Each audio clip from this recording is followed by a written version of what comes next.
नमोस्तु आचार्य श्री। करुणा कमल कर अपनी शंका रख रहे हैं कि आपने बताया कि कितना भी स्वाध्याय करो, आहार दान दो, तो भी अगर संयम नहीं है तो नरक गति का बंध होता है। तो क्या इन सब बातों में संयम का महत्व अधिक है क्या? हम दान पुण्य करते हैं, धर्म की बहुत सारी क्रियाएं करते हैं और व्यक्ति को ये जीवन में ही परिवार से यह आदर्श मिलता है कि आप धर्म ध्यान करें। लेकिन आपके जीवन में सम्यक दर्शन पूर्वक संयम नहीं है तो नियम से चारों गति में भटकते ही रहेंगे और उन चार गति में भी अधिकांशतः दुर्गति जो हैं, त्रियंश और नरक गति, इनमें ज़्यादा हमारा भटकाव होगा। इसलिए यदि आपके पास संयम है तो आप ये समझिए कि आपका संसार जो है कम हो गया है।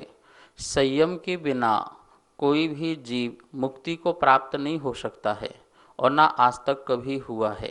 वाणी में संयम रखना, इंद्रिय में संयम रखना, प्राणियों की रक्षा का संयम रखना, इस प्रकार का जो संयम का भाव रखता है, पर सम्यक दर्शन पूर्वक आपका जो संयम है वह मिथ्या नहीं होना चाहिए, कुतप वाला तप नहीं होना चाहिए।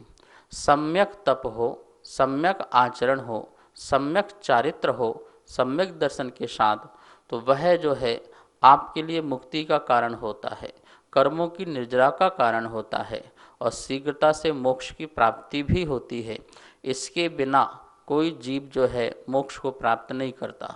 इसके अभाव में निश्चित ही नरक गति, त्रियंच गति अथवा मंद कषायों की मंदता से देवगति भी प्राप्त हो सकती है, लेकिन मोक्ष की प्राप्ति नहीं हो सकती। नमोस्तु आचार्य श्री। राकेश जैन गांधीनगर से अपनी शंका रख रहे हैं कि मंत्र स्नान किसे कहते हैं?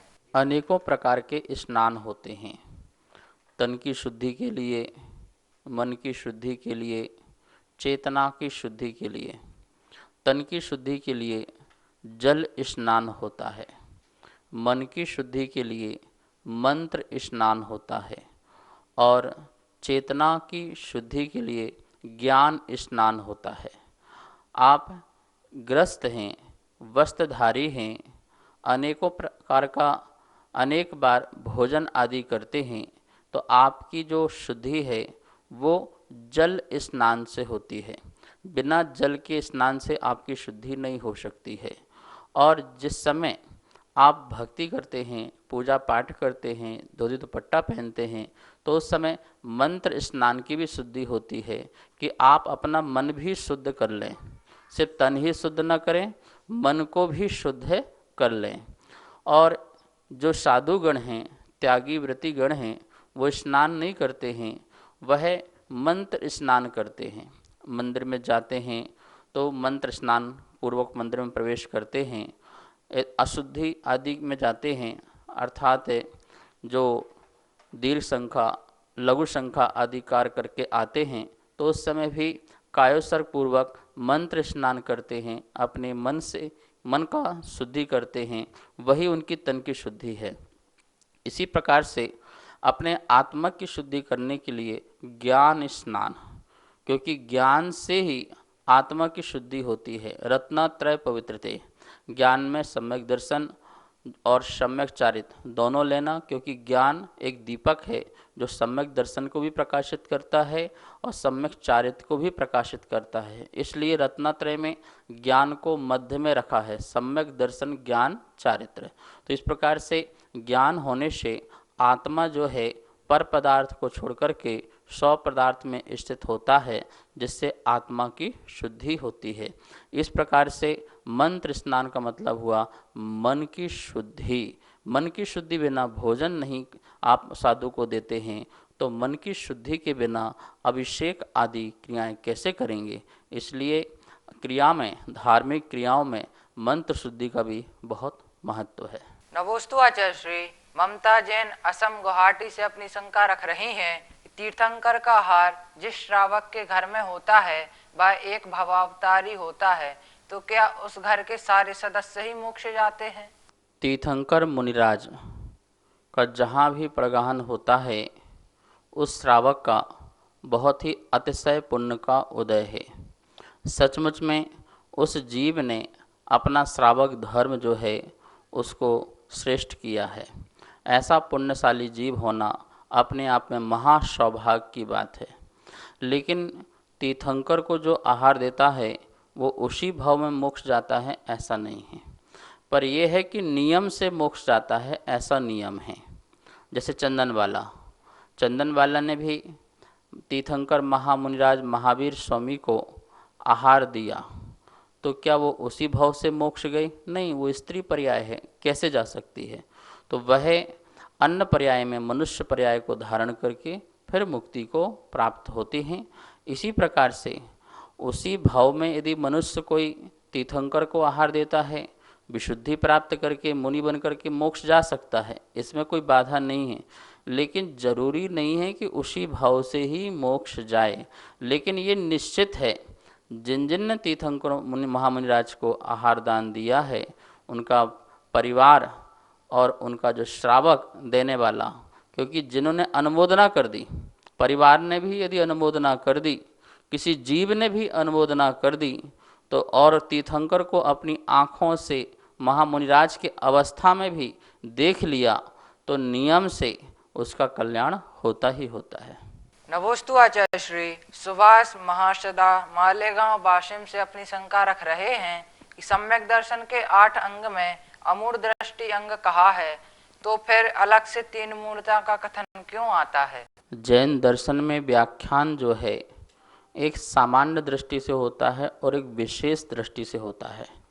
सामान्य दृष्टि से कथन अमूढ़ दृष्टि में कह दिया गया था कि मूर्ता रहित अपना जीवन करना है, किसी प्रकार की मिथ्या परंपरा में, मिथ्या कार्य में अपनी बुद्धि नहीं लगाना है, अपने मन को भ्रमित नहीं करना है, ऐसा आचार्य ने सामान्य से कहा।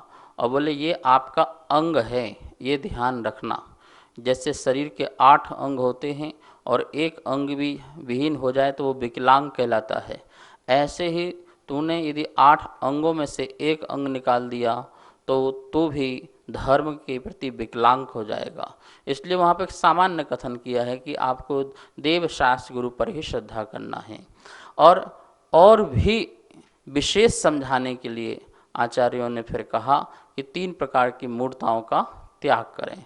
फिर उसमें देव मूर्ता, जो गुरु मूर्ता, लोक मूर्ता, इस प्रकार से जो भरी हुई है हमारे अंदर, उसको विशेष समझाने के लिए मनुष्य पर्याय में ही इस प्रकार की मूर्ता होती है। तो विशेष मनुष्यों को समझाने के लिए 3 मूर्ताएं की बात कही। अमूर्ता तो चारों गति में हो सकती है, अमूर्ता चारों गति में हो सकती है, पर में एकत्व बुद्धि, पर में ममत्व बुद्धि, ऐसी मूर्ता तो चारों गतियों में हो सकती है। लेकिन मनुष्य पर्याय में देव मूर्ता, गुरु मूर्ता और लोक मूर्ता अत्यंत प्रचुरता से भरी होती है। तो उसको विशेष समझाने के लिए मनुष्यों के लिए कि भैया ये भी आपको छोड़ना है, क्योंकि इसके कारण भी तुम्हारा संसार में भटकन बहुत ज़्यादा हो सकता है। नमोस्तु आचार्य श्री। विजेंद्र जैन मानसरोवर पार्क शाहदरा दिल्ली से अपनी शंका रख रहे हैं कि आजकल मंदिरों में वैष्णव धर्म के अनुसार भजन होने लगे हैं, जिसमें श्री जी के सामने औरतें ज्यादा नाचती हैं, तो क्या यह आगम के अनुसार उचित है? भजन जिसमें आपकी वीतरागता दिखाई दे, भजन जिसमें आपको भक्ति दिखाई दे, जिन शासन के प्रति भक्ति दिखाई दे, राग रागनियाँ जो हैं वो किसी धर्म का लेबल लेकर के नहीं आती हैं। जो राग रागनियाँ हैं भजनों की, उसी राग रागनी में भजन वैष्णव भी बना सकते हैं, उसी राग रागनी में भजन जो है जैन बना सकता है, उसी राग रागनी में भजन जो है कोई भी संप्रदाय बना सकता है।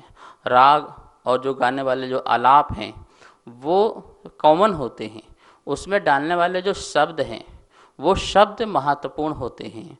वो जिन शासन की भक्ति के शब्द हों और उसमें चाहे महिला हो, चाहे पुरुष हो, चाहे बच्चा हो, भक्ति में झूमता है तो उसकी कर्म की निजरा होती है।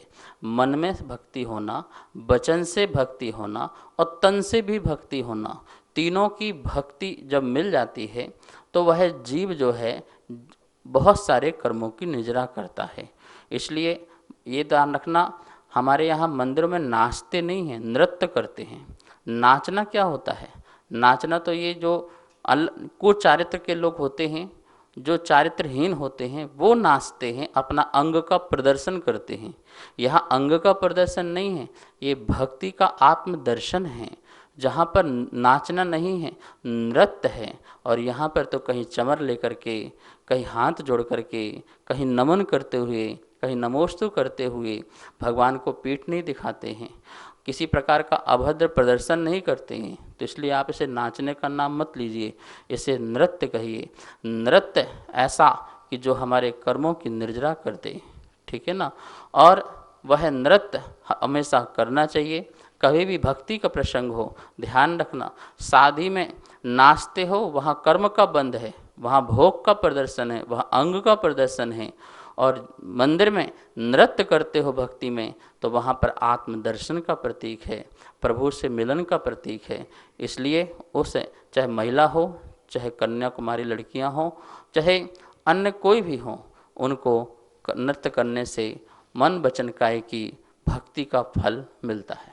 नवोस्तु आचार्य श्री मगन जैन आष्टा से अपनी शंका रख रहे हैं कि छठवें काल में जीवों को जाति स्मरण क्यों नहीं होता।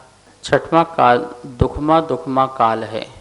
वह जीव धर्म के भाव वाला जीव नहीं होता है, और दुख ही दुख उसके पास होते हैं। और उस अवस्था में वो अपने जीवन में प्राणों को बचाने के लिए सोचता है कि किसी भी तरह से प्राण मेरे बच जाएं। ऐसा जो जीव है, जिसके मन में स्थिरता नहीं है, जिसके मन में ठहराव नहीं है, वह जाति स्मरण आदि कैसे प्राप्त कर सकता है। तो इस प्रकार से पाप, महापाप कर्म के उदय से छठवें काल में जीव उत्पन्न होता है। और ऐसे महापापियों को जाति स्मरण होना, सम्यक दर्शन होना नहीं होना, कभी नहीं हो सकते। ये नामुमकिन वाली बात है। इसलिए वहाँ पर इस प्रकार की व्यवस्था नहीं है। सभी स्वाध्याय प्रेमी बंधुओं को सादर जय जिनेन्द्र।